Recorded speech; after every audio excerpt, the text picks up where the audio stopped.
This is a Film Stories original podcast.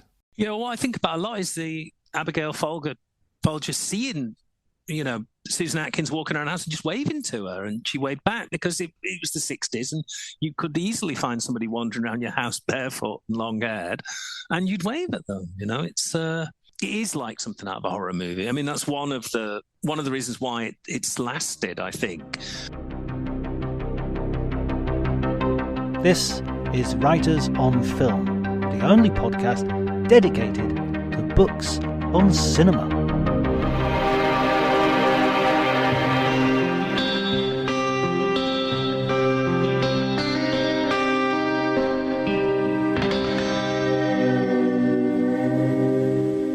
Hello everybody and welcome to Writers on Film. My name is John Bleasdale. I'm a writer and film critic, and today I'm delighted to be talking to Ian Cooper, who is a writer of long standing and has two books that we're going to look at today, and two topics which to me seem to be interrelated. And we were just talking off mic, Ian, that they kind of mix and mingle as well, these subjects, right?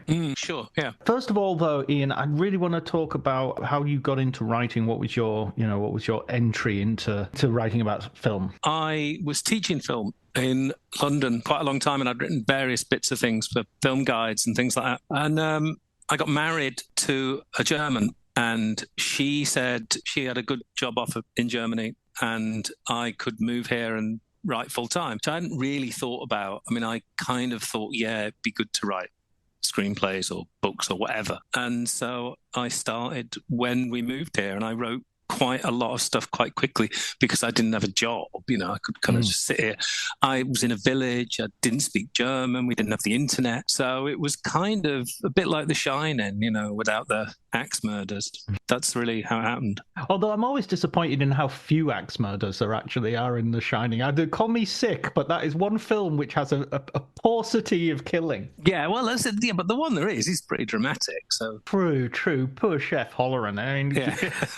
He spends all that time in that. How long is it to fly from Miami to Denver and then through the snow and and then just gets killed straight away? He's basically shipped in as the only victim, basically. Well, they've got to kill somebody, and they can't kill Wendy or Danny. So I guess I think let's go with Charles Manson first, because this is perennial topic. This is something that has been that every few years, and in your book on Manson in television and in film, what surprised? Well, it didn't really surprise me, but almost instantly it's creating its own sort of fictional avatars and versions. It's almost like within weeks this is happening. Yeah. Well, the first Manson movie, John Waters' Multiple Maniacs, he started shooting that before they'd caught the family. The day before he finished shooting, they made the arrests. And so he put this famous headline, "Weirdos Arrested in Tape Murder." In Multiple Maniacs, one of the characters is tormented by his partner that he killed the most beautiful girl in Hollywood. So it's like, even before there was a Manson family in the media, there was the Tate murders in film, it's incredible, really. Yeah. Exploitation movies have always been really good at exploited. But I think with the Manson murders, especially if you compare them to something like the Moors murders in Britain, which were these kind of incredibly depressing, in the north of England, murders of children. The Manson murders had it all. It's like they've got, acid and naked hippie chicks and violence and Hollywood. And Manson was this great villain. So it's kind of perfect for exploitation filmmakers. It's got everything, really. And it's not really a decided narrative as well. This is what partly the Errol Morris documentary Chaos is about, and maybe much more the book on which it's based, is that narrative is actually really up for grabs. That there's a lot of conspiracy theories, and you can go with the helter-skelter theory, or you can, I think at one point you say that Manson can be seen from the right as being the demonic hippie, and he can be seen from the left as this sort of racist Nazi, basically. Yeah, it's really interesting how at first there was this. I think it's a sign of how deeply weird that period was in America, that people started some people thought that the Manson murders were this kind of revolutionary act. And on the far left, people thought, yeah, he's this kind of, class warrior. Or conversely, that he was framed. I mean, I think this isn't in the book because I found out recently, but as late as 1974 or 5, when Jack Nicholson was making Cuckoo's Nest, he gave an interview to Rolling Stone where he said Manson was, quote, railroaded. So it's like if you didn't think he was a revolutionary warrior, then you thought he was framed. And, that's something obviously which carries on into the Morris and the O'Neill versions of it, that Manson was a bit of a patsy. So, yeah, and he did. I mean, he's really quite an iconic figure on the far right. It's really confusing because James Mason is the name of the fascist who really sees Manson as this kind of Christ figure. And every time you mention it, you have to say James Mason, not the actor. Or you could just not say that and people could just have an image in their head. That would be a story, yeah. Someone with a wonderful voice going... Yeah. I think Charles Manson was... I think the thing is, because Manson has this kind of Hollywood... he was on the fringes of Hollywood, so it is kind of plausible that it could be that James Mason. And I don't want to kind of libel because I like James Mason. I like the actor, not the fascist. again, we have to clarify. Yes. Yeah. I mean, what I found about the different versions of Charles Manson, and there's the one was quite recent, one directed by Mary Harron, Charlie Says, with Matt Smith in the role, who is so poorly cast, because if there's one defining aspect of Manson, it's the fact that he's so small, and they put in this lanky beanpole as his to play him. There's this idea as well that somehow there are things around him where he's got to be brought down to size, metaphorically, like for instance his music career, and the thing that's interesting is sort of the Mary Harron film sort of suggests this guy's actually not very good and he's completely deluded in his musical ambition, whereas the Morris documentary kind of has people on record going, he almost made it, he was almost, he was in the room with the right people. I think Bobby Beausoleil was right when he said that the Manson songs people hear, he kind of made up as nonsense songs for the family to sing together around the campfire. And so, they were kind of childlike, like nursery rhymes. Beausoleil also said that Manson was a kind of proto-rapper because he would change lyrics all the time and he would do this kind of, rap. And he was kind of that weird, I don't want to say articulate, but, he could spin a yarn. And Neil Young said that he was a song spewer, not a singer. And of course, the Beach Boys did also record one of his songs. And, the Beach Boys weren't, are not to be sniffed at. So I think it's sort of fashionable to make out that his music is like Hitler's paintings, But I do think there's quite...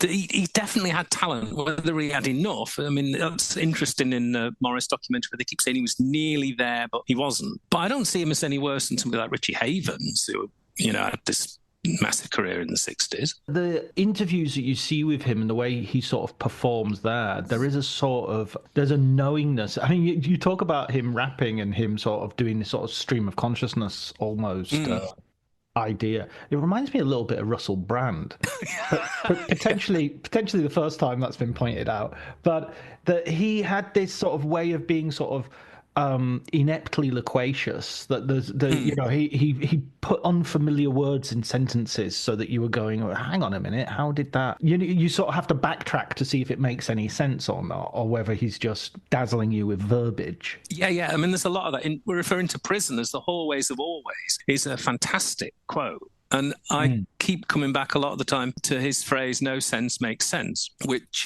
it's either seductive nonsense or there is actually something there. And I'm not even sure whether he knew the difference. And I think it's partly because he was kind of articulate, but he wasn't educated. So it's very much a sense of his rough edges weren't filed off at any point. And I think a big key to the way Manson talked, and I sort of feel like this is not really explored by enough writers. He was institutionalized from very young, and he was very short and he was very skinny. So he's got to find some sort of survival mechanism. And one of them obviously was this, Jeff Gwynne calls it the crazy game, where he learned to seem like a lunatic. But also I think he learned to tell a good story, learned to kind of captivate people the same way as loads of bullied people go on to be comics, you know. And I think that's sort of key to his personality because, I mean, he was sexually and physically abused in children's homes. But you can just imagine how terrifying it would be to be in that situation when you can't fight and you're 5'2" or whatever he was. The depictions that we get, we started talking about John Waters and exploitation, how John Waters was interested in the family more than he was in Manson per se. And then as the films continue, Manson himself becomes much more prominent as a figure. Yeah. I mean, I think it's sort of strange because this recurs in the Manson family, the Van Beber thing. Then the family is the main issue because the actor playing Manson, partly because the actor playing Manson quit the project. And The Girls by Emma Cline is also about, as the title suggests, the girls rather than Manson. But I think there came a point, and particularly when you see the TV movie Helter Skelter, where Manson is the focus, it's all about him. And it's really like you have these two schools of thought, which is one, who's the most interesting? Is it Manson the guru, or is it Manson the con man? Is it the girls who are sort of these brain dead slaves, or are they, the early equivalent of what we now call lone wolf terrorists? People with a cause, however misguided. I think it's weird. The documentary Manson is very, very good for that because obviously Manson at that point was in jail. So this was made in the 70s, right? In 73, yeah. Right. 73 it came out. It was recorded in the early 70s. And you have, you've still got the family, but it's missing, Tex and Charlie and stuff, the ones who are in prison. And it's quite weird how they come over then like some kind of group with a very disturbing sort of weird ideology, why the murders, why abortion, why birth? They've got an answer for everything and they're there with their guns and their snakes. But it definitely makes one think a bit more about the idea of them as just being these kind of acid-fried killers, or brain-dead slaves. This idea of brainwashing as well. I mean, I've read several articles which contest the whole, credibility of there being such a thing as brainwashing. Yeah. It's kind of one of those things that we say as if it's a thing, but it's actually very difficult to prove that someone has been brainwashed, rather than they're just doing stuff that you don't like, maybe under the suggestion or influence of someone else, but by no means they're doing it willfully, I was, and then when we go into the later 70s, you're really interesting in terms of how films like the Wes Craven film Last House on the Left, yes, and then Texas Chainsaw Massacre, sort of both are influenced by Manson, but sort of flip the narratives in some way. Yeah. I think it's really weird how you've got this. You either have hippie killers or hippie victims, by that time. And I think it's weird because Wes Craven himself referred to the Texas Chainsaw Massacre as Mansonite, and it seems weird when you're watching it, but. I mean, people have pointed out that the opening with this is the most disturbing crimes in American history. People watching it certainly then would have assumed that they were talking about the Manson murders. And so it's really weird. You have this. I mean, in Last House on the Left, the victims are trying to buy grass. They're sort of squares who are trying to be groovy. And yet Krug, he's very much his ex-con. The songs which were written by David Hess and performed sound very like Manson's songs. These kind of bucolic, the contrast with the violence. It's like it sort of bled into, I mean, I guess like Vietnam or, it sort of bled into so many of the horror films of that period, even the ones that weren't explicitly, to do with cults or mass murders or something. It's funny how from your description, I was sort of thinking, oh yeah, I get it. Texas Chainsaw Massacre, the family that they find would be the Trump voters. They would be, you say it's Make America Great Again against the woke teenagers who have turned up. It is like that, yeah. It's like they talk a lot in about the old ways, in the old ways of killing the old, and they are this kind of throwback to this, mythic America. These people turn up in their sort of Scooby-Doo style van, and it's a strange. You've got that thing as well in that which you have in the Manson murders, this idea of city and country, that these weird people come out of the desert and go into the city. And then you have that also in horror movies. You have the reverse, where people leave the city and go, Deliverance or or Texas Chainsaw. So you have this, and I think that's still there in America. The way that it's weird how people on Twitter, a lot of right wingers on Twitter seem really proud to have never been to New York or never been to LA because it's so terrifying. I wouldn't walk. I saw somebody the other day say nobody walks the streets in San Francisco after 5 o'clock. And it's like, they make it sound like Gaza or something. You still have that same, dichotomy between, city and the rural parts. I think that's so psychological. I mean, I've been to so many parts of the world, and sometimes, especially if I'm in a film festival, you'll be told, "Oh, you better stay in the hotel," and it's just like, I'll go for a walk. I'll go for a walk. It'll be fine, and you do, and it's fine. It's more than fine. Yeah, I found that. I went to San Francisco for the first time a couple of years ago, and I was talking to my sister-in-law who'd been, and she said, "Oh no, it's fine. It's no big deal." Oh, there is one bit. It was a bit like The Walking Dead, and I was like, "What?" But cities. I think often it's the idea of cities as being this place of drugs and violence and stuff. Whereas when you spend any time in any city, you're aware that there are all sorts of problems, homelessness and the like. Oh my God! This is just, I've been to Whitehaven recently. You don't want to. I mean, there are towns in England. There are small towns in England which are like the urban equivalent of a Harry Potter Dementor. They just suck the soul out of you. Well, I'm from Crewe, so I know all about that, And it's funny because being in LA or New York or anywhere like that was nowhere near as frightening as growing up in Crewe. Partly because there was nothing else to do. When I was young, there was nothing else to do in Crewe except, you were either violent or you were running away from violent people. Gigs were violent, football games were violent. It was just, it's just violence. Violence was the background noise. Absolutely, that was it. There's that book called Crap Towns, which is there's some spoof book, and somebody says describes Crewe as the pavements are slick with vomit, and you feel that every moment could be your last. And that's quite accurate. It certainly was anyway when I was there. Yeah. Excellent. I mean, the thing. So we throughout the movie representations, I suppose if we come right up to date, one of the most recent ones was Once Upon a Time in Hollywood with Quentin Tarantino. I was sort of taken aback by how much visceral loathing Tarantino had for the family. And it's like the family before they're actually really the family. I mean, in the film they haven't committed the murders yet. They're just on their way to, in his alternative history way. It seems ideological to me. It seems like he's going after them, not just as murderous hippies, but as representative of a movement he disdains. Yeah, that's what surprised me about the film. I mean, I think when I saw it, there's this massive sort of contradiction or conflict between, the sort of Hollywood Western actors and, the hippies, not just the Manson family, but hippies per se.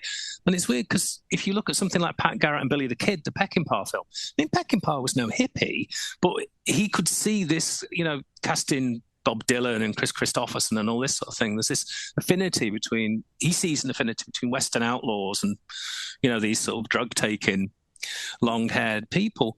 And it's really weird because Tarantino doesn't seem to have that at all. And of course, he's much younger. And I think there is something, I like the Tarantino film a lot, but there is something really reactionary about it at a time when, family members are going up for parole for the 10 to 15 times, and it being granted, and then it being, knocked on the head by the governor. I get it. I get the kind of revenge fantasy thing, but it's like, I think it's an attack. It feels very much like Tarantino is angry at the 60s. But do you? I kind of want to say, I mean, I'm just thinking specifically about that final, and apologies everybody, spoilers for Once Upon a Time in Hollywood if you haven't seen it. But the fight, and I agree with you.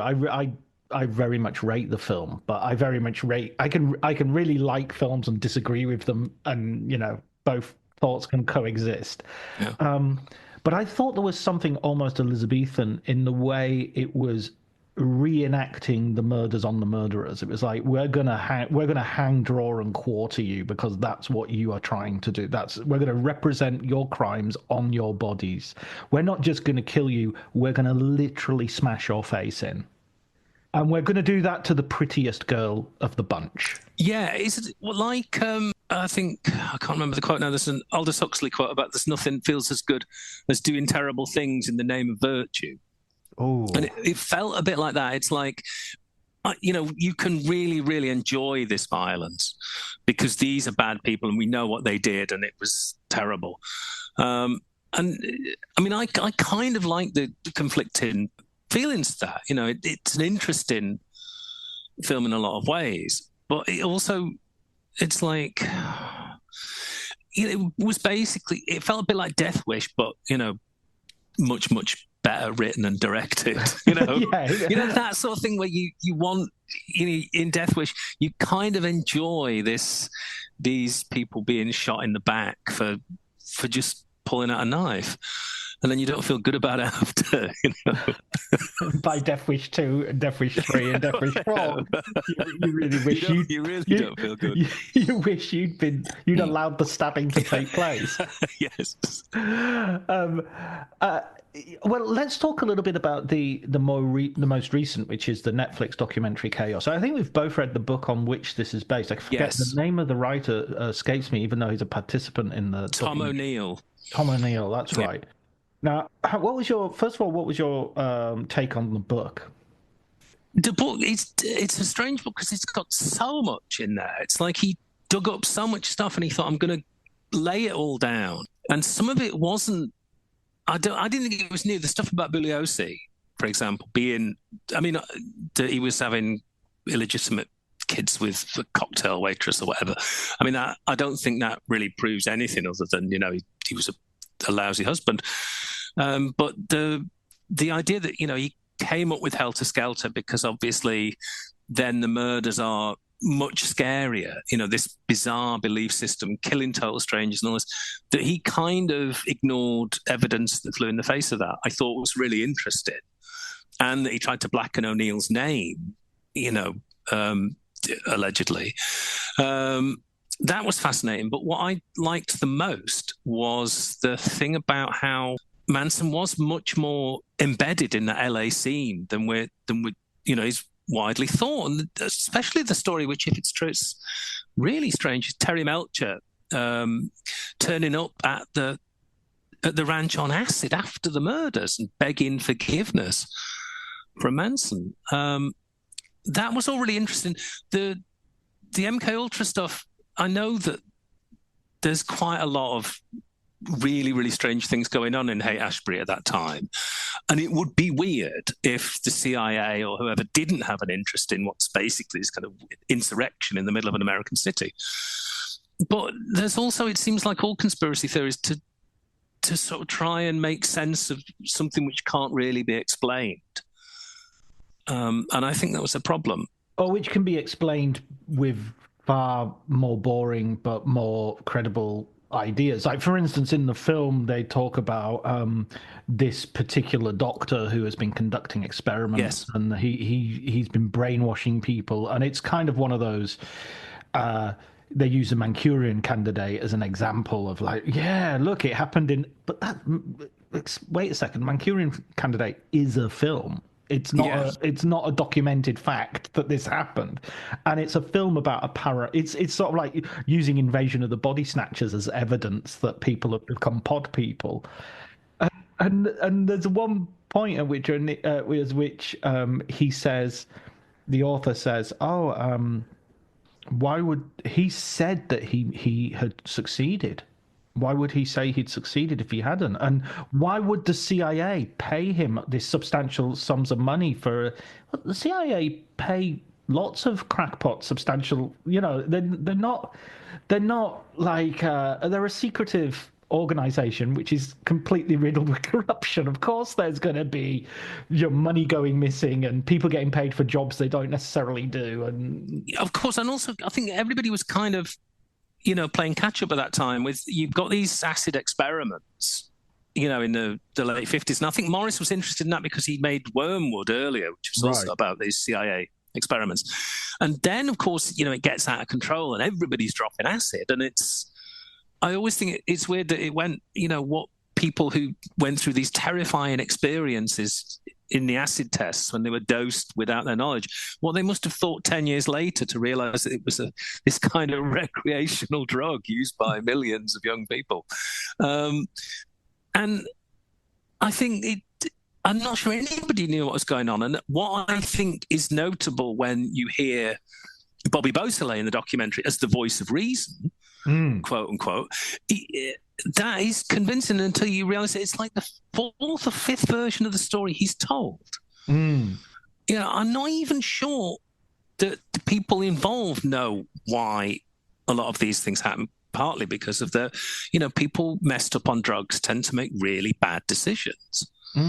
And when you've got, in the Gary Hinman case, what to do, phrases like this, I think that there's a sense which it's ironic that it's called chaos, I think, because he's trying to sort of lay this framework over, these bizarre events, both with the CIA and with the family. I'm not sure they, in retrospect, trying to understand what was going on then is weird. And also, like you said, there were so many flakes and weird people involved, and you get these people, these acid dealers who are working with the CIA, and it was just a really weird time. Yeah, I mean, I think if you lift the rock of any of these sort of secretive organizations and national security organizations, they're dealing with lots of people who, they've got lots of, any police department will have confidential informers that you would not, if you trace them, and they were paying this guy and he did this, it wouldn't look good. But that's sort of like the messy, murky world that you have to deal with if that's the, in law enforcement, even in just very banal, managing a medium-sized city. So I don't know. I think it's, I find it unconvincing. As soon as MK Ultra gets named, I find my eyes glaze over, and I sort of like, suddenly people seem to become very gullible because it's a good acronym. Yeah, I mean, I think that it is fascinating, and it is the case, like in the Morris Wormwood thing, that they were dosing people with acid who were falling out of windows. I mean, but I also think about all the President's Men when they suggest, these are not very bright guys, and it got out of control. That's a good quote. Yeah, because it seems like the idea of the CIA as being this kind of,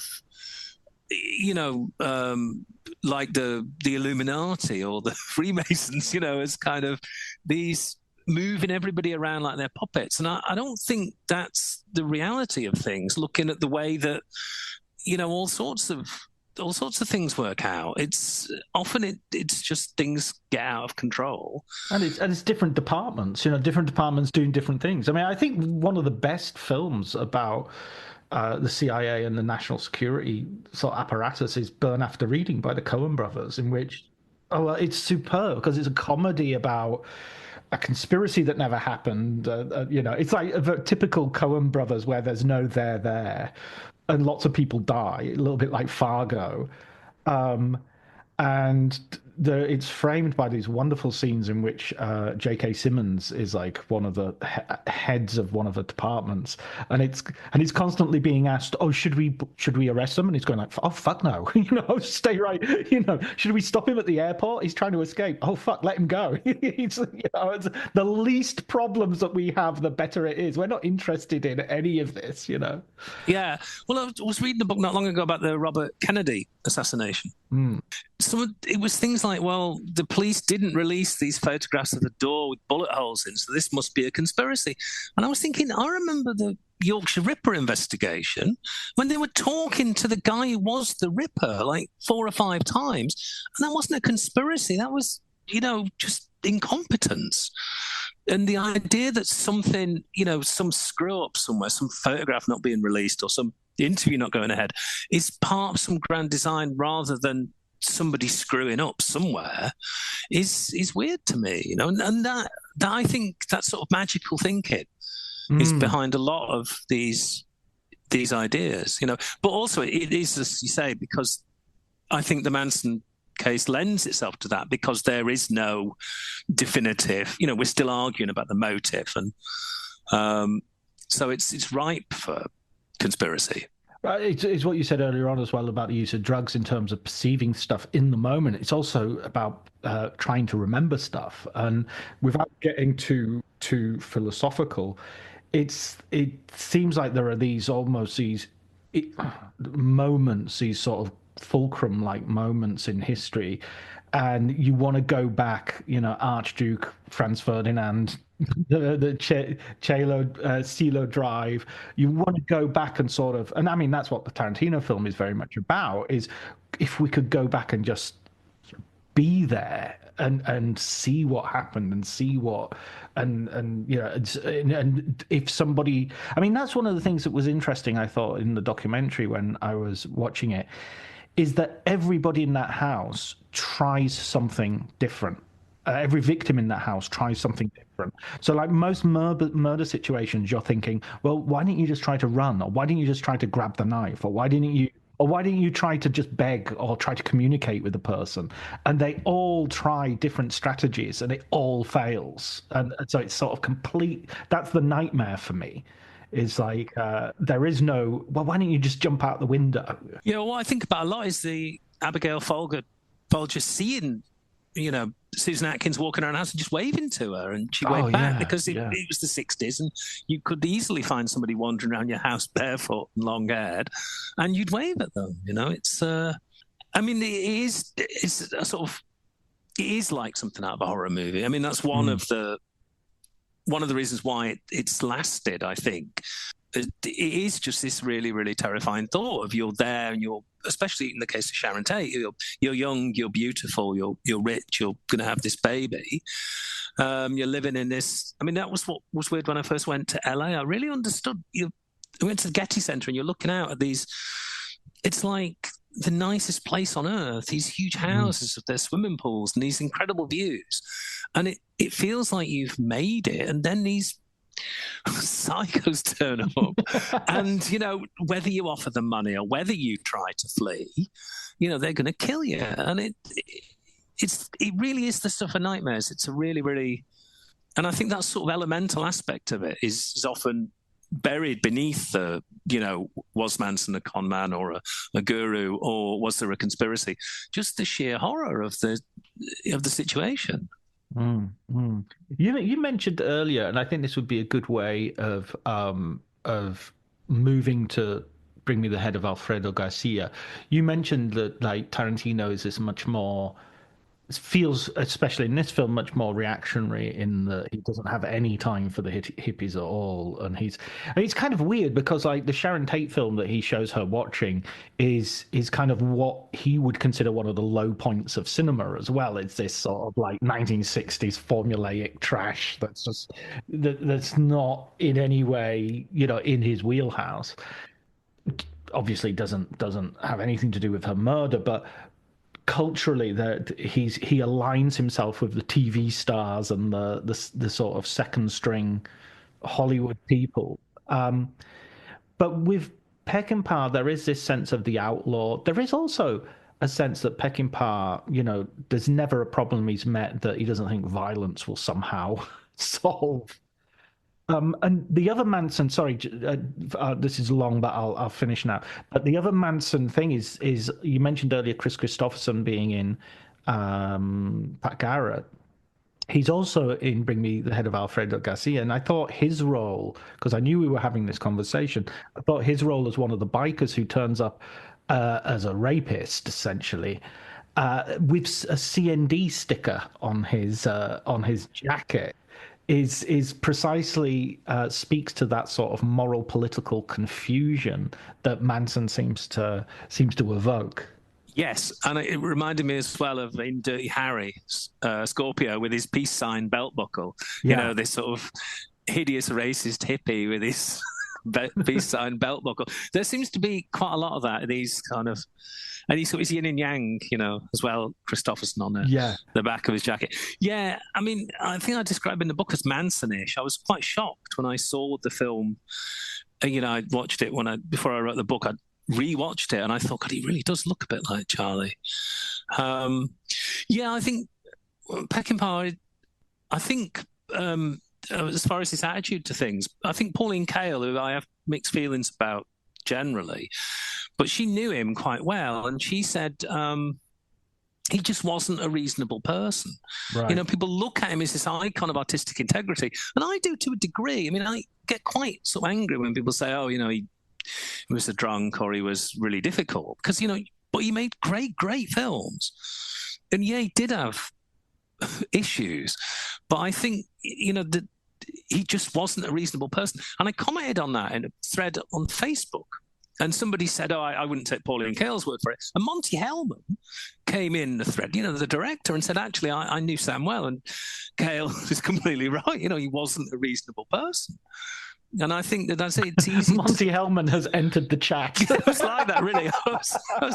I was trying not to show that I was like really, really, it's one thing. It was like that bit in Annie Hall, when Marshall McLuhan turns up. Here's Monty turning up to save me. But I think that's it. I had this romantic view of, the Orson Welles and Peckinpah and these people, but often they don't help the situation. And I think it was Kael also, so he wanted to humiliate people when he studio executives. He wasn't interested in winning. He was interested in, humiliating somebody else. And, I think he was a really difficult person. Yeah, I think there's something to do. There's a like conflict which can be creative, and it can even be motivated by sort of high values. I've got an artistic vision. I will fight everybody until I get what I want. But there is that, and then there is also you just have a shitty personality. Like you just don't get on with people. You're a bully. You don't like people. I mean, you're doing these arguments in spite of the work rather than because of the work. Yeah, and I think also that Peckinpah's a pretty good case study in terms of just how bad substance abuse can be for an artist, because there's a collection of Peckinpah interviews, which is a great book. But in the early 60s, he's very kind of, moderate in his views, and he talks very supportively about the people he's worked with, and even people he had problems with. He's very, that doesn't come over in the interviews. By the early 70s, he's really playing the role of Sam Peckinpah. He's very confrontational. He's very funny, which, I think that is often lost because there's not a lot of humor in the films. But he's just so bitter. And maybe, obviously, who wouldn't be with you're having projects recut just so MGM can recoup funds they've pissed away on a hotel. But I think also the alcohol and later on the drugs really took their toll on him, I think. I think it's one of the things you mentioned in the book that really struck me was how sensitive, how much he liked Tennessee Williams, and that's sort of something that you're going, hang on a minute, wait a second, Sam Peckinpah. Are we talking about the same Sam Peckinpah here? Yeah, and I think that's there. I think it's really weird. There's a Barry Norman interview that turns up on YouTube where I think he's promoting Pat Garrett, and he's like a college professor. He's so soft-spoken and so, thoughtful. And you sort of see that when he was sober, and when things were going his way, as obviously, in the wake of the Wild Bunch, he's riding high. But then it didn't always work out. And I think, it's the way that some people deal with disappointment. And he didn't have... This sounds like a euphemism, but he didn't have the best, the most healthy coping mechanism. No. So and I think that Alfredo Garcia is partly about that. It's a film about rage. Well, let's talk about that, because this is a film that I think I've said this so many times on this podcast. Actually, I think I saw this first on Moviedrome. Warren Oates of course, was in The Wild Bunch, and it's not really a lead actor, but he has a role in Badlands. He's part of the ensemble in Wild Bunch. But then Monty Hellman, he was in Cockfighter as well, which is a very unseen, underrated film. But here he's sort of like a romantic lead, albeit a lead who, after a love scene, gets out and starts cracking lice from his pubes between his thumbnails. Which you talk about talk about not much humor, but I found that very funny. I just find that weird. It's really like, it's quite an off-putting film in a lot of ways, and it's really like, on some level, it's like, well, violence won't put people off, but this guy dousing his crotch in tequila, which I don't think is actually, I'm not sure that would work. We don't get anything else from the pubic lice the rest of the film, so maybe it does, I don't know. He's very weirdly cast, and because he was a great supporting actor. I mean, he steals Tulane Blacktop, I think. But, loads of people have said this, and watching it again quite recently, I thought he's so much like Peckinpah. The story is that Peckinpah didn't realise that Oates was playing him, which I'm not entirely convinced by. They were Sam's sunglasses he was wearing. Right. And I love that he wears the sunglasses in bed, but when he's driving in the bright sun, he doesn't wear them. And it's like, Oates obviously it's an old story with directors, they cast a surrogate, but it's really, really hard in the film when you see Oates, being this kind of loser who's laughed at by all these rich suits, to not see that as how Peckinpah saw his career. And he's a piano player, he's an artist, and his girlfriend is a singer and a guitarist, and so there's a sense of they're the artists against the world. Yes, bartender, as they refer to him, so they don't even call him a pianist. They refer to him as bartender. And he is, and, it is the classic, the loser's revenge, the worm turns. Why I'm really not sure is how, if we're supposed to see it as, that he does achieve this kind of glorious revenge, because, of course, he dies. It's like, it doesn't seem to be a film that celebrates him fighting back, but then on the other hand, it does feel good when he just starts killing everybody, because he's a really unsympathetic people. But they are so unsympathetic. The ghastly people in the hotel suite and El Jefe and stuff. There's a weird bit where he says he could have died in Tijuana and never known what it was all about. And it's like, is this what it's all about? It's not really about money. It's about, revenge on the world. Well, that's the difference between this and Pat Garrett and also the Wild Bunch is, those are people who are marked for death, and they're cowboys, and ultimately, one way or another, they're going to be got, Pat Garrett, as much as Billy the Kid, it's not just going to, it's going to come to them all. So better to go out in a blaze of glory, fighting, taking them with you. But with Benny, you get the feeling that he could just have turned down the job, and that would be the end of the film. He didn't have to. He didn't have to do this. This is a chance he's taking, and he isn't like the. I mean, you have a backstory that he's been a soldier, which explains his sort of facility with firearms. But there's no sense that he's like a cowboy or an outlaw before this. He's just working in a bar. I mean, he's kind of the glad-handing American tourist. He's like Richard Burton in Night of the Iguana. He's just the guy who's seeing the bus of tourists. Enjoy your time finding the soul of Mexico, guys. Yeah, and singing Guantanamera, of course. Which is the the finest the tourist standard. Yeah, I mean, I think it's weird because Peckinpah, of course, was in the army, as was Oates. So, he turns down the $5,000 they give him as well. There is a point where he could take the $5,000, which is a lot of money for him. Because originally he's after $1,000. And then of course has been pointed out loads, and it always kills me when he forgets the money at the end and has to go back to get it. When he leaves El Jefe's, he takes the head. Come on, Al, we're going home, and then leaves the money. He has to go back for it.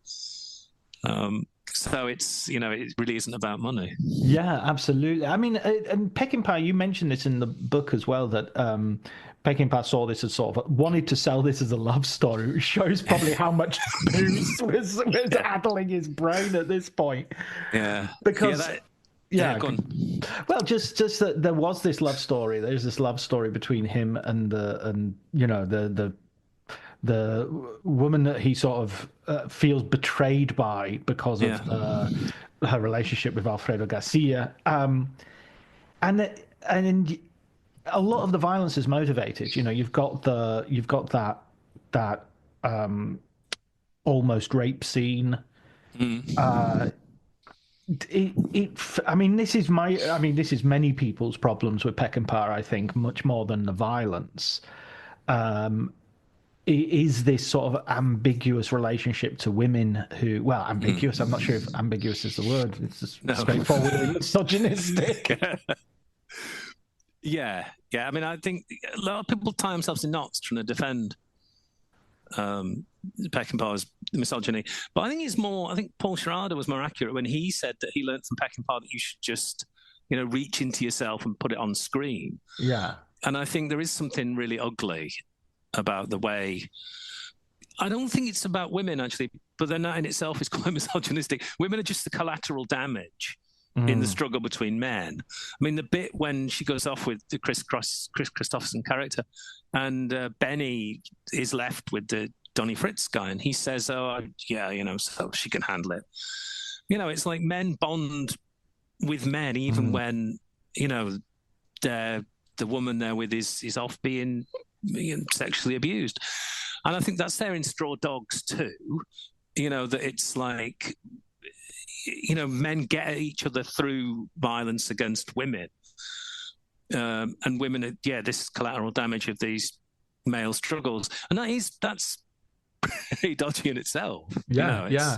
I mean, he's being cooked, essentially. And I think he seems fascinated with betrayal of all sorts, Peckinpah. And that seems to be the thing, really. And women are just, another way in which you can be betrayed. Sometimes it seems almost pathological, especially in The Getaway, when where this guy has to watch his. I mean, he's literally cuckolded in that, with the Al Latieri character. That just seems like he's, Peckinpah really vomiting up all this sort of hate and fear he's got. And I think that's what makes it interesting. And I'm not sure there's much point in trying to say, oh no, what he really meant was, because there is something pretty ugly about the way women are treated in his films. Yeah, I mean, he just wants. From what I can see, the repetition is, women are sexually available to me, and that means they're going to be sexually available to everybody. And that's the thing I fear the most. The thing I fear the most is my lover is going to want to have a non-exclusive relationship. And even though that might be something that's okay for me to have, my romanticized view of a woman should be that she loves me and loves me alone. And so you have this uncomfortable feeling where the rape becomes a love scene, where she sort of feels sorry for Chris Christopherson and they start to get it on. And I mean, the 1970s, this idea was kind of rife that there were rape fantasies. It pops up, of course. It's Straw Dogs and all these ambivalent and then not ambivalent rape scenes. Even Diane Keaton in Looking for Mr. Goodbar, there's this sort of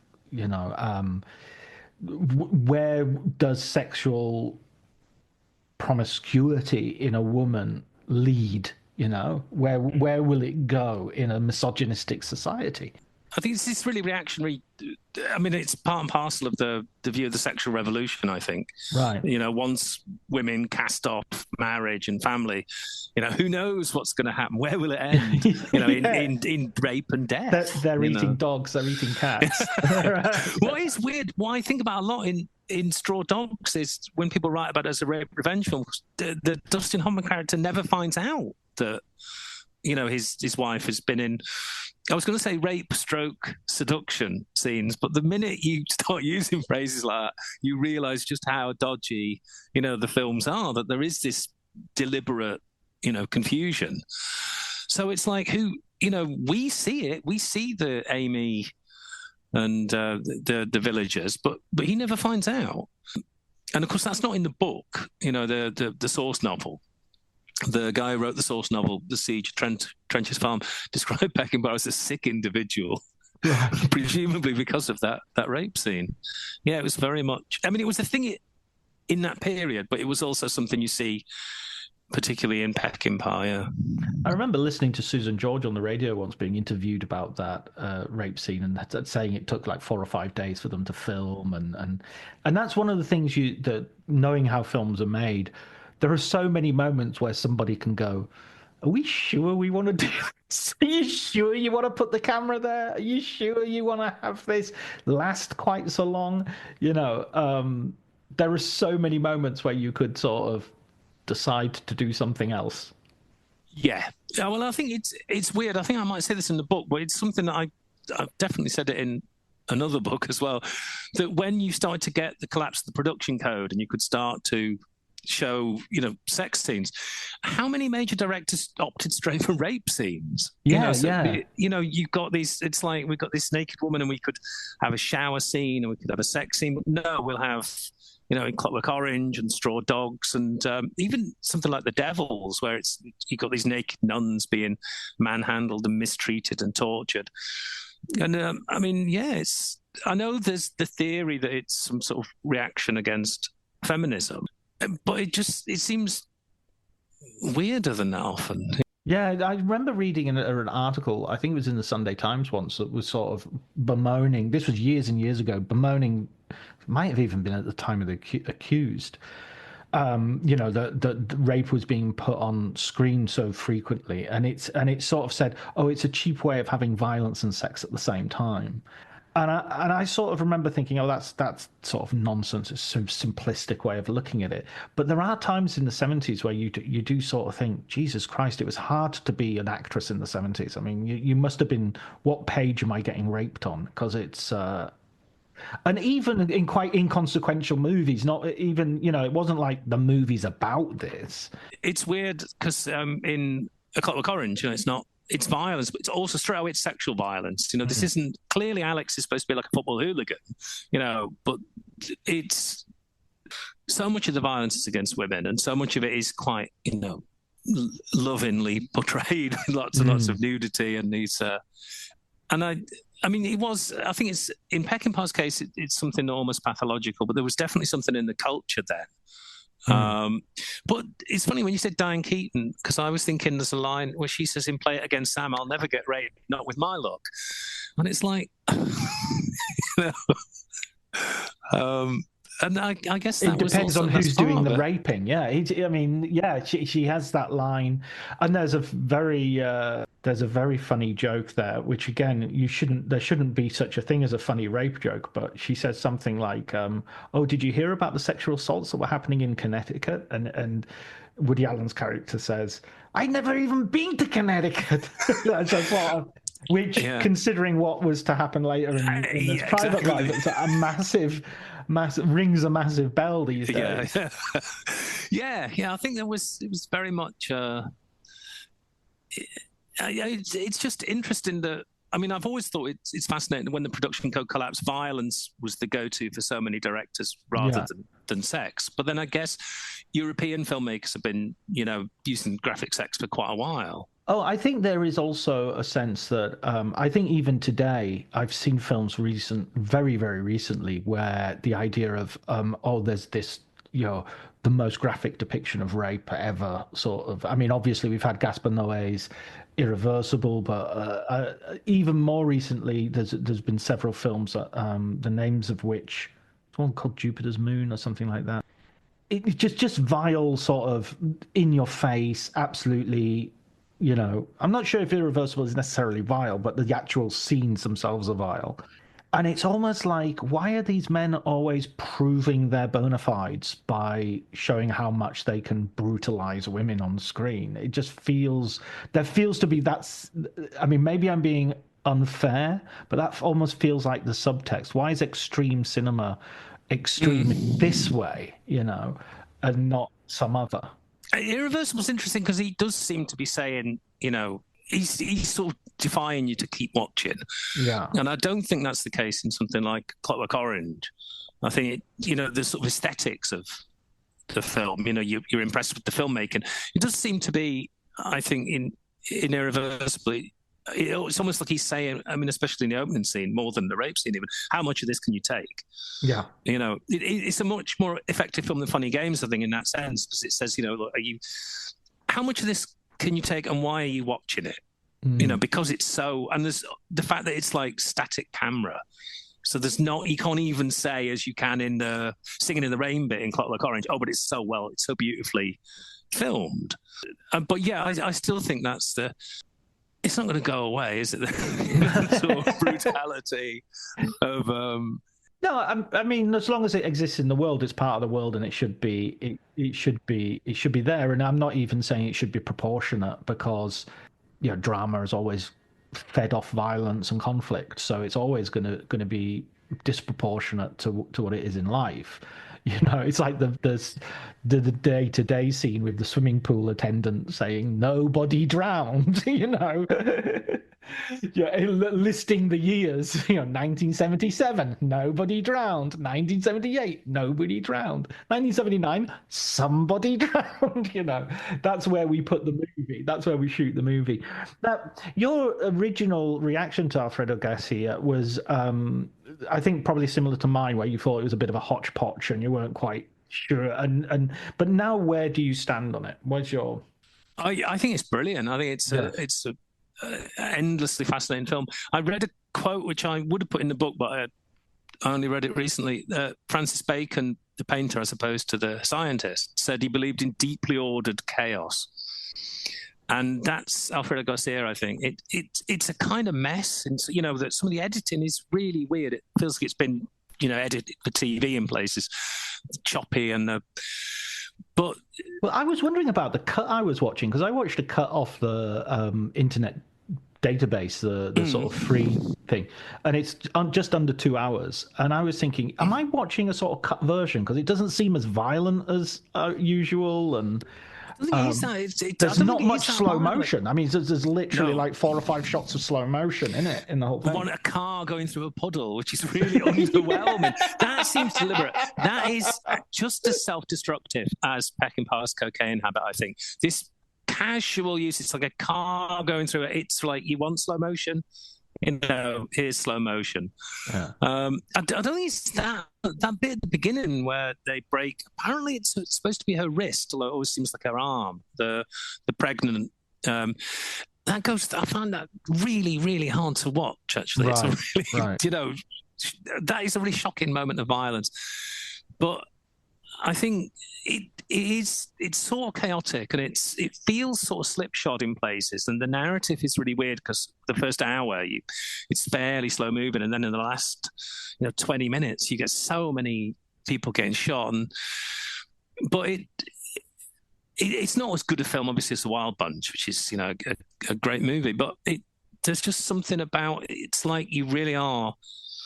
People use this phrase "heart of darkness" a lot about this is a voyage into the heart of darkness, but it really does feel like that, and it feels like you're looking at Sam said it was the only pure Peckinpah, and it really feels like that. It feels like right down to the quite strange view of women. It's like this is me for good or ill, and there's confusion and contradiction, and the strange kind of, it feels really artless in places, but in other places, like when the bounty hunters first show the picture of Alfredo to Benny, and you hear the sound of a car crash in the street outside, and it's like, wow, it's one of these little moments. Yeah, I like it a lot.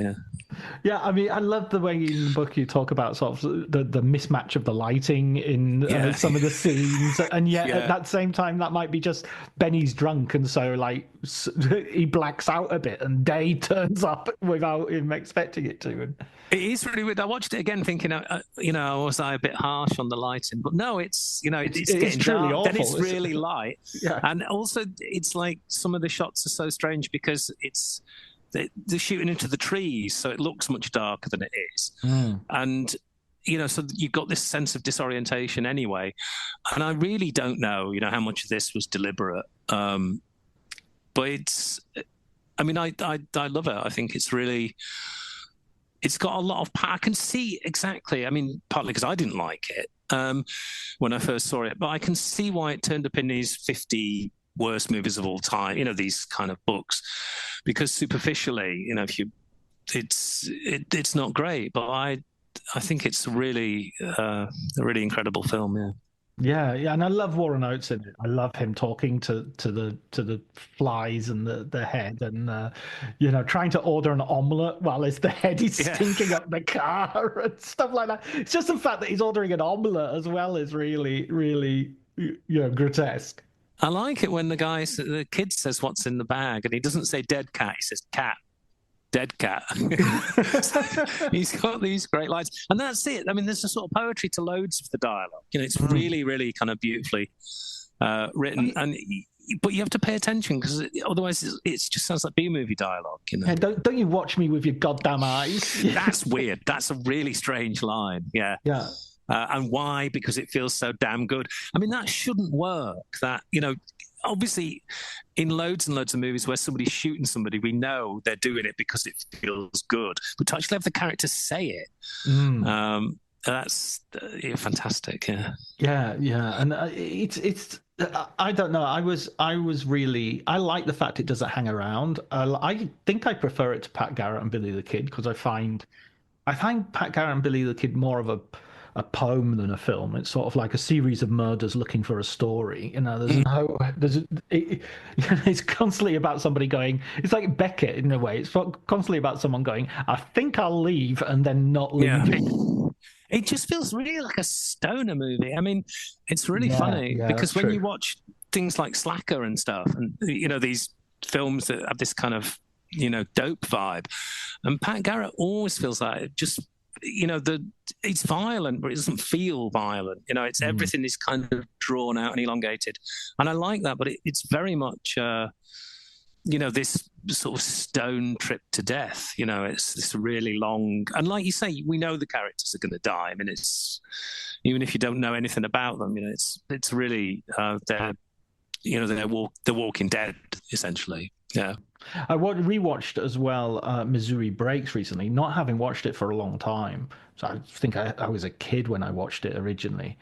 And I feel that's an absolutely unrated masterpiece. I think that's a film that really deserves a reevaluation, including Marlon Brando's just phenomenal. I think it's one of his best performances. Yeah. No, it's a great film. That's another one that I saw when I was a kid, and I just thought, what is it supposed to be? A comedy? Is it supposed to be a western? He's dressed as a woman. Yeah, he's singing the love songs to his horse. I just thought it was terrible, and then I watched it 20 years ago or something, and I thought it's actually fantastic. Yeah, it's great. It's got a really, another very druggy kind of vibe, and I know that Jack years later said to somebody, it's a wonder I survived that shoot. It was so excessive apparently, but it feels like that bleeds into the film. It's a film of such, and it's really violent. It's got this really playful tone, but then it's really violent in places. And no, I think it's loads of those late westerns, I think, are still underrated, partly because the western was, on its last legs. And partly because they just seemed really strange to people who liked westerns. They're not action movies, and they're tonally all over the place.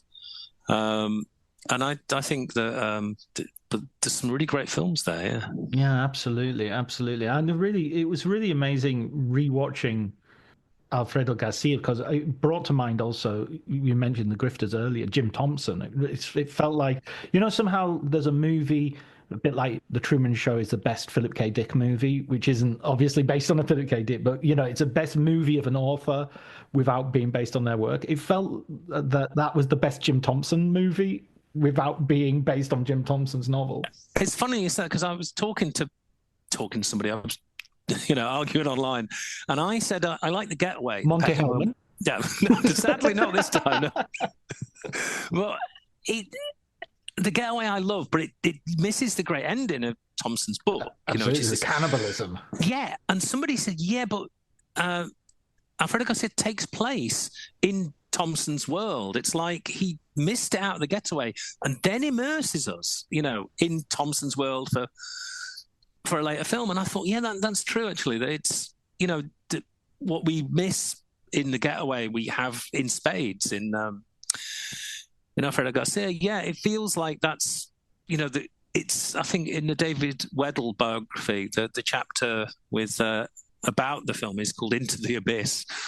And it feels like that. It's like, right, well, we're going into the abyss this time. It is very, very Jim Thompson, yeah. Ah, wonderful. Well, listen, Ian, a last question. I'd like to ask you for a recommended film book. Recently, I read Pictures from a Revolution by Mark Harris, which I bought in a remaindered shop and thought there's nothing I need to know about Bonnie and Clyde and stuff like this. I got this hardback for about 99 cents. And I thought it was great. I loved it.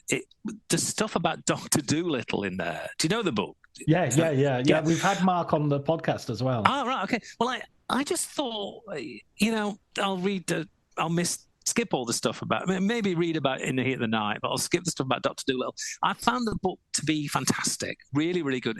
It felt really like I learned a lot about films that I thought I knew a lot about. And it even sold me on Dr. Dolittle. It really did. You can think of like Aguirre, Wrath of God, and stuff like that as being crazy productions, but Dr. Dolittle being a crazy production. Yeah. And I was also I haven't read it actually, but The Studio by John Gregory Dunn. Yeah, because in that he talks about. And I was reading that when they were making Planet of the Apes, somebody in the studio said, "Oh, one of the operations they do in that's not how you do that operation." And somebody in the screening room said, "Maybe that's how apes do the operation." And it's like, that's Hollywood thinking in a nutshell. Exactly. I saw a brilliant social media post with the picture from the end of Planet of the Apes, and they said, what's not explained in the movie is how they got the Statue of Liberty and transported it to the Planet of the Apes. You get a lot of them. There was a really good one about Titanic, where somebody said there's a glitch in Titanic because somebody says, as I walk through the valley of the shadow of death, and that's from Coolio's Gangster's Paradise, which wasn't released until God bless the internet and all who sail on her. I really, I've got, on the strength of Pictures of a Revolution, I'll listen to the Mark Harris thing. I bought his Mike Nichols biography, which I haven't read yet. Yeah. But he also did Five Went to War. Five Came Back. Came back from war. Yeah. Which is really good, really, really well worth a read as well. There's I think there's a Netflix documentary on it as well. Yeah, maybe even Spielberg or Scorsese each did. I've got a feeling there's some sort of high up production on that. Because I find a lot of the time with film books, I like David Thompson, but I'm always arguing with him. I know that's partly David Thompson's thing, that he's there, he's provocative. Yeah. But a lot of the time when it's film history, it's like, I just feel like it's either films I don't care about. Right. Or it's films that I really love, so I've done so much reading about them anyway. Right. And that's why the Harris book really struck me, that it's like, a lot of this is my thing, Bonnie and Clyde, Arthur Penn, I love all that. And when you're finding out something new about it, and you're asked to look at a film which, I've seen Dr. Dolittle when I was a kid, and I thought it was rubbish then, Yeah, right. Before you even knew films could be rubbish. Yeah, and it also confirms my view of Rex Harrison, which, So that's all I want in a film book, really. Oh, brilliant! Well, you've come to the right place. Check out the other episodes on the podcast. I'm sure there's going to be some there that you'll enjoy. Well, listen, Ian, thank you so much for taking part in this. It's been a real pleasure putting these two subjects together, these two topics together. No, I've loved it. No, thank you.